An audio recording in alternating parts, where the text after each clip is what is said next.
czasach, gdy cisza i zdrowe warzywa prosto z grządki stają się luksusem, Maria i Grzegorz przeprowadzili się 60 km za miasto na prawdziwą wieś. Właśnie tutaj zbudowali prosty, ceglany dom dla swojej rodziny. Jednocześnie stworzyli sielski ogród. Zobaczcie, jak im się teraz żyje.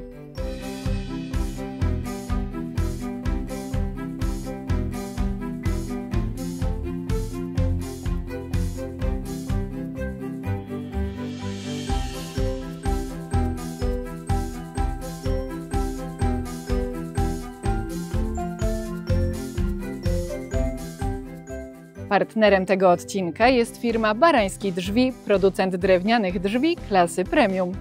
Firma od ponad 30 lat tworzy drzwi zewnętrzne i wewnętrzne, łącząc rzemiosło stolarskie z nowoczesną technologią i eleganckim designem.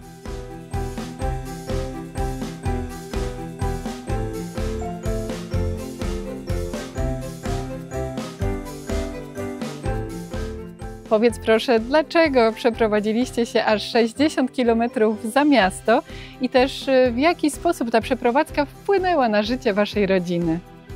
Obydwoje z Grzegorzem dorastaliśmy poza Warszawą, więc zawsze gdzieś w naszym umyśle było, że jak już przyjdzie ten odpowiedni moment, rodzina, dorosłość, to jednak będzie to dom, a nie mieszkanie w bloku. No i COVID był tym czynnikiem, który wypchnął nas z komfortowego mieszkania, które uwielbialiśmy. Niemniej jednak było małe dla 4 osób, 47 metrów. Chłopcy już wtedy kończyli przedszkole. Ogólnie z każdym dniem, a jak byliśmy zamknięci, no to zmniejszało się o kolejny metr. Mając 46 metrów, siedząc 2 tygodnie, zostaliśmy na 20 metrach, tak? A mentalnie to było 5 metrów. Więc szybko zaczęliśmy szukać. Ta działka była pierwszą, którą znalazłam w internecie, pierwszą, do której przyjechaliśmy i jak tylko stanęliśmy na tej ziemi, tu rzeczywiście poczuliśmy od początku obydwoje pewną chemię z tym miejscem. Nie wiedzieliśmy, co nas czeka. W sumie 1,5 roku takiej ciężkiej charówy. Karczowanie działki wycinaliśmy sami razem z chłopcami. Każdy miał maczetę, siekierę, piłę. My, mając dzieci w wieku szkoły podstawowej, to jest coś, co najlepszego możemy im dać. Mogą rzeczywiście, tak jak my kiedyś mieszkając pod Warszawą, wsiąść na rower, pojechać do kolegi, poszwędać się po prostu tutaj po wsi, spędzić trochę czasu w lesie. Chłopcy lubią grać w piłkę, więc tutaj w tamtej części akurat udało nam się wygospodarować taki równy kawałek, gdzie Maria nie dotarła jeszcze ze swoimi kwiatami, więc to jest taki nasz bastion męski. Więc tam mamy boisko. No i jak przyjechaliśmy na wiosnę, okazało się, że to nie jest taka łąka, a bardziej, że tak powiem, teren podmokły. Czego nie sprawdziliśmy po prostu wcześniej, no bo to byliśmy niedoświadczeni, delikatnie mówiąc. Zaskoczyły koszty doprowadzenia działki do tego stanu, w jakim jest. To były pastwiska, więc musieliśmy nawieźć trochę ziemi. W ciągu 2 dni wjechało tutaj 115 wywrotek. Kolejnym problemem to były media. No bo też kupiliśmy działkę bez mediów, stąd taka dobra cena.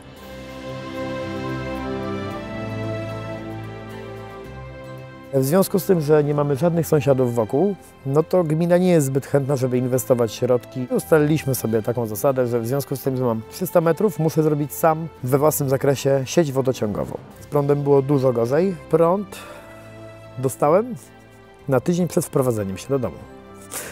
Tak.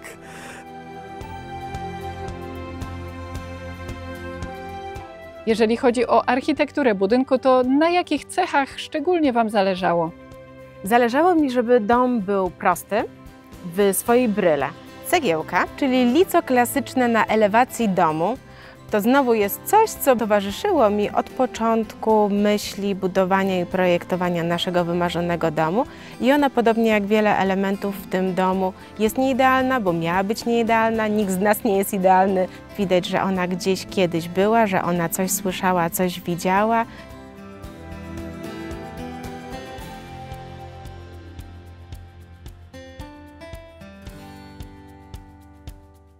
Jak myślałam o drzwiach zewnętrznych, od zawsze miałam pomysł granatowych drzwi z doświetleniami. Kołatka ciężka, metalowa, im bardziej wyglądająca na taką leciwą, tym lepiej. uchwyt otwierający. To jest styl amerykański. Nie wiem czemu, podoba mi się w tym ułożeniu. Są delikatne ozdoby na drzwiach, więc one nie tworzą jednolitej powierzchni. Powinny być eleganckie, gustowne, nie za dużo, nie za mało. Projektując wnętrze, powiedziałabym, że połączyłaś dwie historie, a mianowicie ciemny, wyrazisty parter połączyłaś z takim sielskim i jasnym poddaszem. Na jakim efekcie Ci zależało?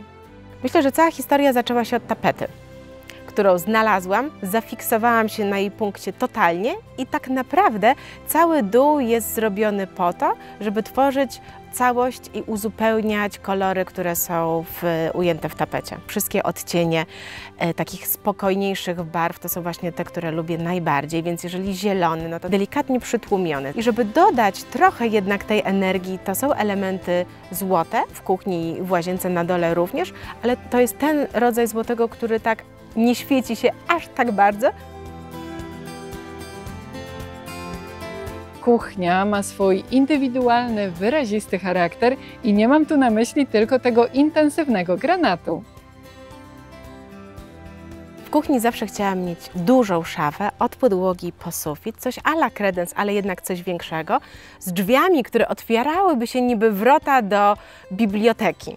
I tam na półkach poukładane piękne produkty, przyprawy, makarony, kasze, sosy pomidorowe i najróżniejszego rodzaju przysmaki, aromaty, przyprawy.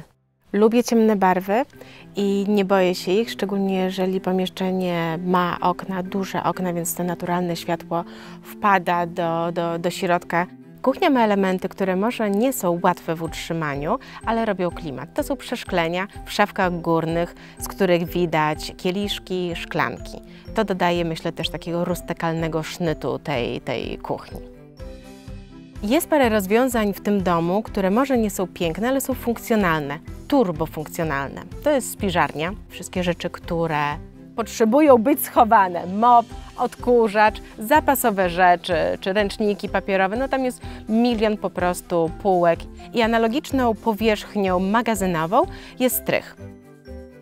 Zdecydowaliśmy się pozostawić belki pod sufitem w sypialni otwarte, widoczne, więc całość struktury nabiera większego oddechu, wysokości. To też sprawiło, że całość chciałam pomalować kolorami, które nadadzą jeszcze większej objętości pomieszczeniu. Najpierw znalazłam łóżko i do tego dopasowałam ściany, meble, więc tam jest beż, tam jest biały, czy złamany biały. Ale właśnie ten pudrowy, różowy, taki troszeczkę bardziej brudny, to on zadecydował o sypialni. Górna łazienka miała być doświadczeniem wulkanu w odcieniach granatu, bo takie znalazłam kafelki. Zobaczyłam te płytki do łazienki górnej, gdzie był granat z domieszką właśnie takiej miedzi, trochę takich pęknięć jakby postwulkanicznych, takich elementów skalnych. To mnie zauroczyło, dlatego baterie do łazienki górnej są właśnie w odcieniu takim miedzianym, co mi się właśnie kojarzy z taką erupcją wulkaniczną po fakcie, jak już ta lawa zastyga.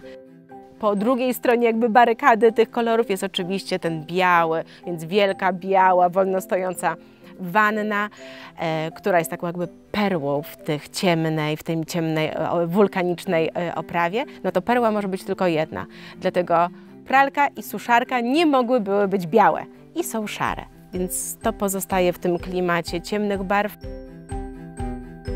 Żyjemy w czasach Instagrama. Ja sama mam profil ogrodniczy na Instagramie Maria Przesadza i pokazuję tam oczywiście piękne rzeczy z ogrodu, kwiaty, dorodne warzywa, ale też pokazuję i będę pokazywać rzeczy nieidealne, które nie wychodzą, bo znowu takie jest życie, każdy ogrodnik przez to przechodzi. Ogród prowadzę zgodnie z naturą, to znaczy nie używam żadnych chemicznych substancji, ani żadnych oprysków chroniących rośliny, więc znowu nie są idealne, ale są naturalne. Dbam za to o mikroorganizmy żyjące w glebie, dlatego prowadzimy kompost.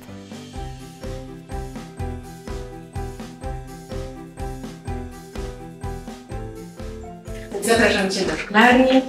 Mamy pomidory i koktajlowe, i duże pomidory. W zeszłym roku zrobiliśmy z nich pasaty i były zapasy prawie na całą jesień.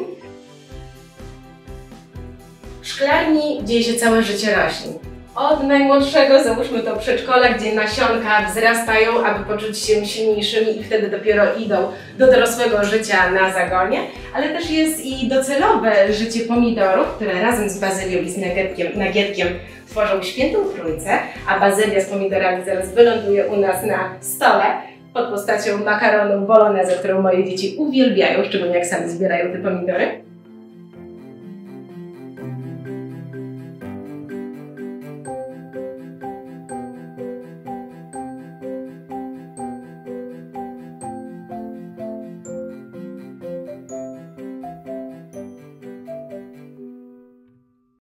Mieliśmy nawet kury i kaczki. Kaczki u nas były karmione przez chłopaków truskawkami, pomidorami. Nawiązała się niesamowita więź i przyjaźń. Oczywiście każda z kaczek miała imię po jakimś piłkarzu, więc mieliśmy i Messiego, i Ronaldo. Oczywiście jak były wołane, to jak już psy przychodziły do chłopaków. Mieszkamy na wsi, natura jest brutalna. Lis też ma małe dzieci, jest mama lisica, a kaczki są jedzeniem dla lisa, więc był taki moment, że musieliśmy zderzyć się i to nie było łatwe ani dla dorosłych, ani dla dzieci, z tą też częścią życia na wsi.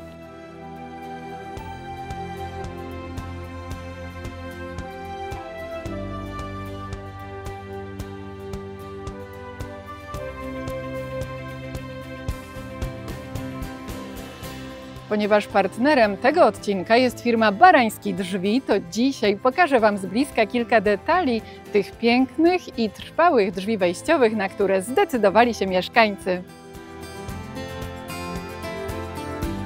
Ich wybór padł na drzwi DB106 z linii Retro Barański Premium w takim intensywnym granatowym kolorze, który zestawili z licówką na elewacji oraz prostą bryłą z gankiem. Moim zdaniem ta klasyczna kompozycja wyśmienicie sprawdza się w tym sielskim otoczeniu. Dlaczego? Ponieważ tutaj liczą się najlepsze materiały i dopracowane detale. Zobaczcie! Powinny też być przestrzenią, która oddycha. Dlatego te doświetlenia boczne i górne koniecznie nadają dodatkowej powierzchni, żeby obudować drzwi i nadać im odpowiedniego znaczenia. Więc w tym przypadku to nie jest tylko i wyłącznie jeden prostokąt. To tworzy całą historię, tak jak tryptyk obrazu. Tworzy obraz, który mam nadzieję, że robi pozytywne wrażenie na naszych odwiedzających.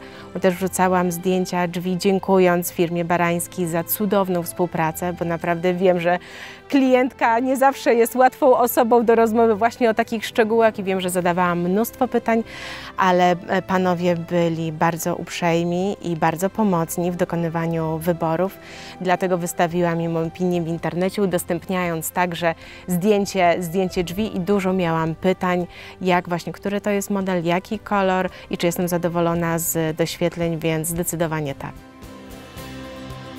Z kolei z zewnątrz wykończone są wodoodpornym obłogiem dębowym. Tym sposobem drzwi są trwałe, doskonale odporne na warunki atmosferyczne i dobrze izolują wnętrze. Postawiłam na te, które będą gwarancją jakości, bo jednak drzwi zewnętrzne to drzwi zewnętrzne. I to jest naprawdę wizytówka każdego domu.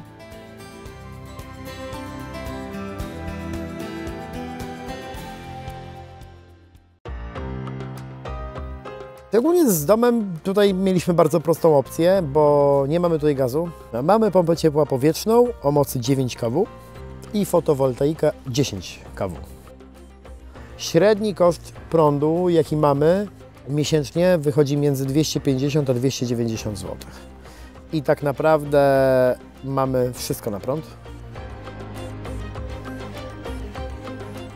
Wiem, że wprowadziliście jednak pewne modyfikacje do projektu gotowego. Powiedz proszę, jakie? Już żałuję zmiany w projekcie, przed którymi mogę jeszcze uchronić inne osoby. Powiększyłam górną łazienkę, rezygnując z pralni. Chciałam mieć wielką łazienkę z wanną wolno stojącą, żeby to było wręcz takie doświadczenie salonu.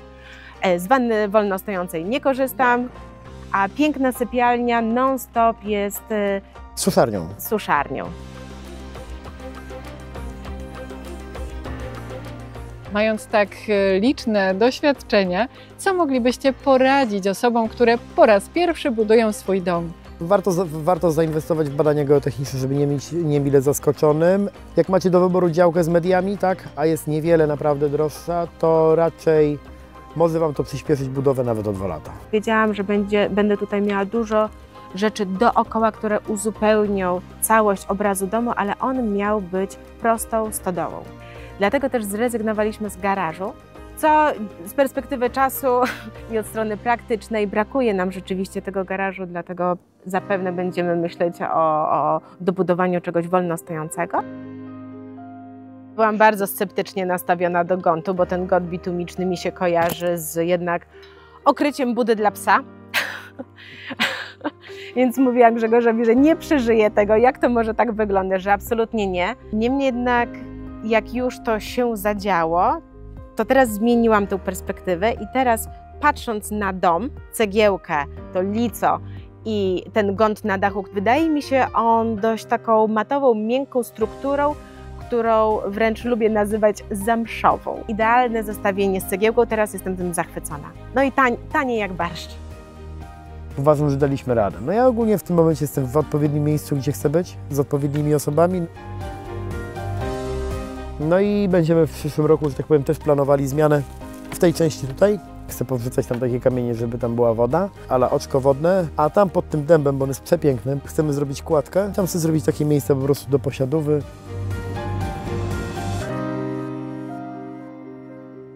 Jest rzeczywiście bardzo dużo pracy na działce, zawsze się coś znajdzie do robienia. Z drugiej strony lubię poczucie zmęczenia pracą fizyczną.